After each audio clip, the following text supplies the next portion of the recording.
میں ہوکائڈو جاپان کے ایک چھوٹے سے گاؤں کا رہائشی ہوں۔ رات کے سمے کوئی بھی گھر سے باہر نہیں نکلتا تھا کیونکہ پچھلے 2 مہینوں سے گاؤں میں لوگوں کی لاشیں ملتی تھی اور گاؤں کے آس پاس لوگوں کا بہت خوفناک طریقے سے قتل ہوتے تھے اور گاؤں کے ارد گرد جنگلوں اور کھیتوں میں لاشیں پائی جاتی تھی۔ رات کے ٹائم سب لوگ اپنے کھڑکیاں اور دروازے بند رکھتے تھے،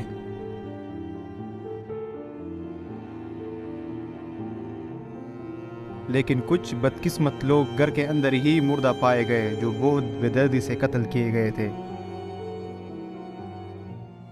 اور گاؤں میں یہ بات پھیلنے لگی کہ کوئی جانور کا کام ہے جو اس طرح لوگوں کو بہت بے دردی سے مار رہا ہے،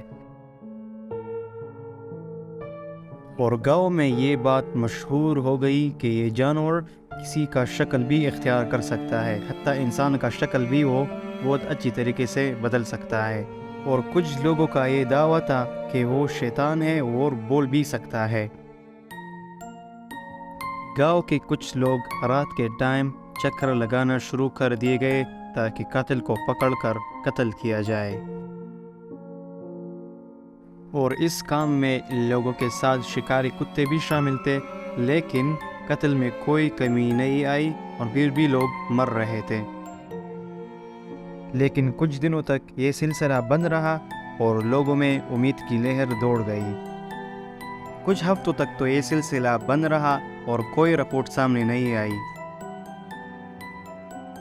لیکن ایک رات ان کو بہت دردناک چیخ کی آواز سنائی دی اور کتے اس طرف دوڑنے لگے، اور جب ان لوگوں نے وہاں خوفناک منظر دیکھا تو وہ سب ڈر گئے۔ وہ لوگ دوڑ کر وہاں گئے تو ان لوگوں نے وہاں کچی سڑک کے درمیان 2 آدمیوں کی لاش اور ایک گھوڑے کی لاش دیکھی، اور ان میں سے ایک نے کہا کہ قاتل ابھی بھی یہاں موجود ہیں کیونکہ لاشیں بہت تازہ تھی، ہمیں بہت محتاط رہنا پڑے گا کیونکہ قاتل ابھی بھی یہاں موجود ہے۔ اور وہ لوگ لاشوں کے قریب گئے اور ان لوگوں نے چھان بین شروع کی۔ کتوں نے اچانک بہت بھونکنا شروع کر دیا کیونکہ وہاں پر ایک لاش اٹھنے لگی کیونکہ بہت بری حالت میں تھی، اس کی سارے اعضاء لٹکے ہوئے تھے اور ایک ہاتھ بھی نہیں تھا اور ان کا سر بھی لٹکا ہوا تھا، اور وہ بہت بھیانک منظر تھا۔ وہ دیکھ کر ہماری سب کی روح کانپ گئی۔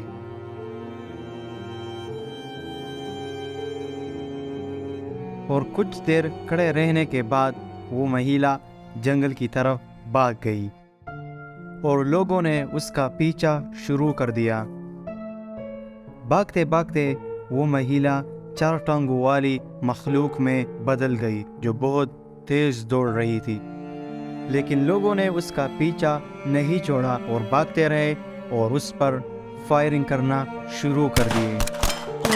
ہم نے بہت کوشش کی، ہم نے فائر کیے، لیکن اس کا کوئی فائدہ نہیں رہا اور آخر کار وہ جنگل میں ہم سے بھٹک گئی۔ ایک دم سناٹا چھا گیا، لیکن کتوں نے اپنی چھان بین شروع رکھی۔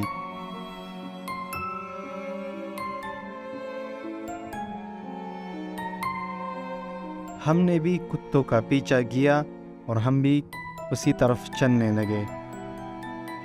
کتوں کا پیچھا کرتے کرتے اچانک ہمیں محسوس ہو گیا کہ کتوں کی تعداد میں کمی ہونا شروع ہو گئی، اور تھوڑی دیر بعد ہم نے کتے کی رونے کی بہت تیز آواز سننے کے ساتھ ساتھ ہم نے ایک درندے کی بہت خوفناک آواز سنی، مانو وہ کچا گوشت چبا رہا ہو، اور پھر آوازیں آنا بند ہو گئی اور سب کچھ شانت ہو گیا۔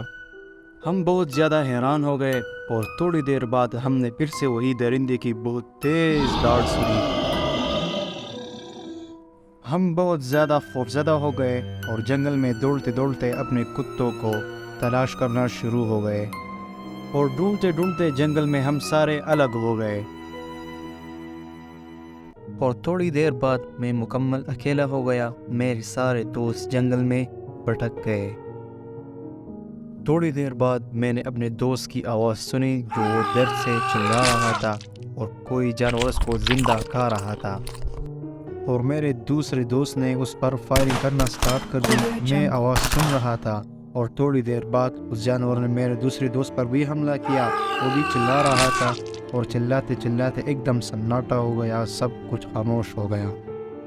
آخر کار میں جنگل میں مکمل اکیلا ہو گیا اور میرے سارے دوستوں کو اس شیطان نے مار ڈالا۔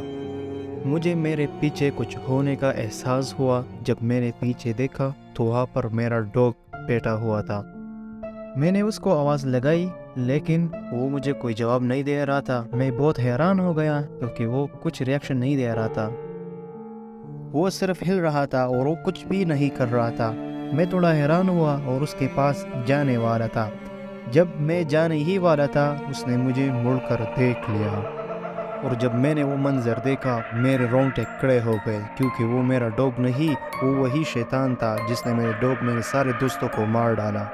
اس کا چہرہ انسان جیسا اور وہ مجھے شیطانی اسمائل دے رہا تھا۔ وہ خوفناک منظر دیکھ کر میں پیچھے مڑ کر بھاگنے لگا۔ جتنا مجھ سے ہو سکا میں اتنا ہی تیز بھاگنے لگا۔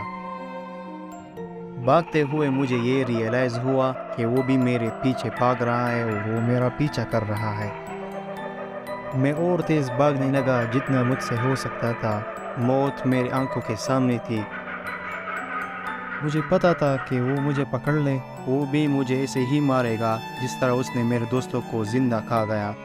وہ میرے قریب اور نزدیک آ پہنچا۔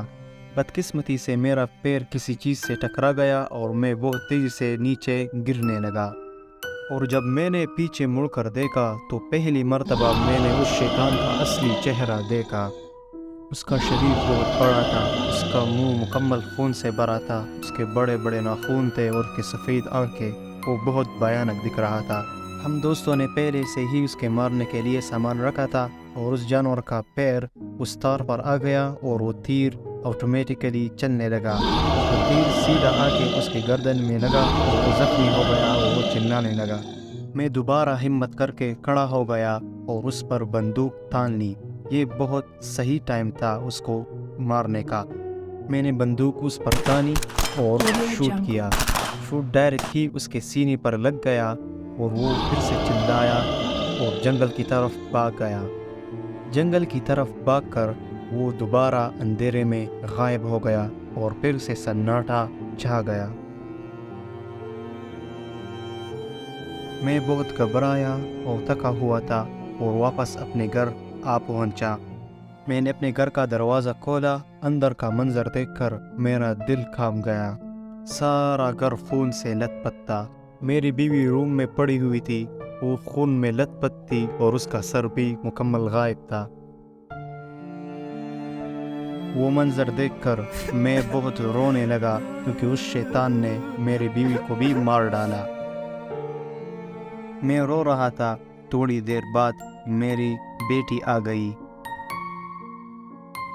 اس کو دیکھ کر میں تھوڑا خوش ہوا کیونکہ اس شیطان نے اسے نہیں مارا تھا۔ میں دوڑ لگا کر اس کو اپنے گلے سے لگایا اور رونے لگا۔ تھوڑی دیر بعد میری بیٹی ڈر گئی اور جب میں نے پیچھے دیکھا تو وہ بہت بھیانک منظر تھا۔